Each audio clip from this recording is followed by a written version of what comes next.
The teaser trailer for the second season of Daredevil BORN Again dropped last week, and it had a lot of details in it that we need to discuss. For instance, what does Jessica Jones' appearance mean for the rest of the Defenders?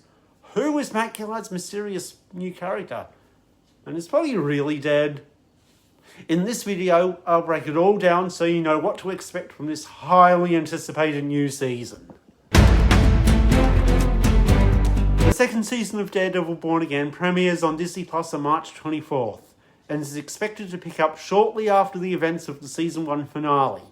At the moment, we don't know if it'll be a full drop or if the episodes will release on a weekly basis. As I said in the intro, there's a lot to discuss, so let's get right into it. The trailer begins on a quiet note, with Matt and Karen enjoying a romantic dinner together, before we get an aerial shot of Hell's Kitchen. We then see a shot of Ben Poindexter, also known as Bullseye, entering a diner and ordering an iced coffee. Last season, he escaped prison after he killed Foggy in the opening moments of the premiere, or so we think. More on that later. Matt then tried to kill him to avenge Foggy in a brief moment of weakness. This is what led to him hanging up the Daredevil costume. If you remember, Vanessa hired him to do it to prevent her criminal underworld at Red Hook from being exposed. Foggy was defending a client called Benny who was accused of a truck robbery. However, during his investigations, he discovered that Red Hook was a free port. If this had got out, it would have exposed Fisk and Vanessa's illegal activities. After he escaped, he attempted to kill Fisk at his black and white ball. However, Matt took the bullet. After such a shocking end to his storyline last season, I'm really excited to see where his story goes this season. This is followed by a shot of members of Fisk's Anti-Vigilante Task Force, or AVTF for short, interacting happily with regular citizens. Fisk established this task force in the 6th episode of last season to deal with Muse, a masked serial killer who used the blood from his victims for street art. One of Muse's victims was Angela Del Toro, played by Camila Rodriguez, the niece of Hector Ayala, a client Matt helped clear of murdering a police officer. Hector was also a vigilante who went under the name White Tiger. However, shortly after his acquittal, Hector was brutally murdered, and Angela blamed the police. She believed Hector was investigating Muse before his death and went to investigate him herself. However, Muse abducted her. This is what motivated Matt to suit up as Daredevil again to rescue her. Now, we didn't see Angela in the trailer, however she has been confirmed to return. Back in June of last year, a set photo showed her in a costume resembling the one her late uncle wore. This implies that she'll become the new White Tiger, as she does in the comics. Then we see a shot of Fisk and Vanessa at a party. It looks like they're raising a toast. I think they're toasting the success of the AVTF. But of course, this happiness can't last long, and sure enough, we then see Matt being shot in his apartment, with Karen by his side. This is immediately followed by a shot of Fisk laughing. To me, this implies that he was responsible for the shooting.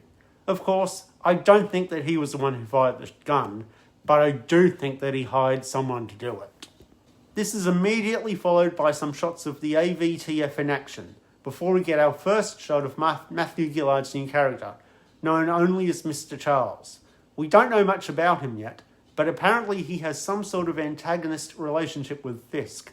Of course, this doesn't necessarily mean that he'll side with Daredevil, but he might be forced to work with him to achieve whatever vendetta he has against Wilson. Either way, I'm definitely looking forward to learning more about him as the season progresses. We then get a quick shot of Matt fighting some AVTF agents, before we get our first shot of Kristen Ritter's return as Jessica Jones. She certainly has the same sarcastic tone as she did in the Netflix era, saying that she hopes Matt can walk because she is not going to carry him.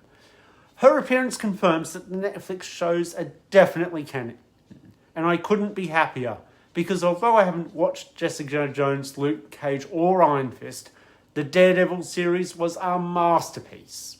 I also watched The Defenders between seasons 2 and 3, but it definitely wasn't as good as Daredevil.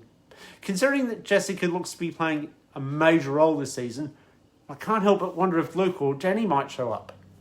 If they don't appear this season, I definitely think there's a chance we might see them in season 3. We then see a shot of Fisk in a boxing match, followed by a shot of Fisk's prison. But the biggest shock from the trailer was, of course, the quick shot we got of Foggy. Now, this is probably a flashback. However, there has been speculation online that Foggy's death might have been fake. This has actually happened before in the comics. I did a bit of research to prepare for this breakdown, and I found out that Foggy actually died in 2006's Daredevil number 82. However, in Daredevil number 87, it was revealed that the FBI had actually faked his death so that he could be put into the witness protection program so that he could be safe from Matt's enemies. Now, I'm definitely not saying that's the case here, but after that shot in the trailer, I'm definitely intrigued to see if they replicate that storyline this season. This is followed by some quick shots of Daredevil in action, before we get the title card and the confirmation of the March 24 debut. Now, even though Frank Castle wasn't shown in this trailer, we still have to talk about him. It's been confirmed that he won't be in this season. However, as I said in my 2026 preview video, that's because he'll be appearing in a Marvel special presentation. That show takes place at the same time as Season 2, which explains his absence. As you can tell, I loved this trailer. It certainly had some great surprises and incredible action shots. If this trailer is anything to go by, Season 2 looks set to be an incredible ride. So make sure you subscribe so you don't miss my breakdowns of each episode. Anyway guys, thanks for watching and I'll see you in the next video. Bye for now!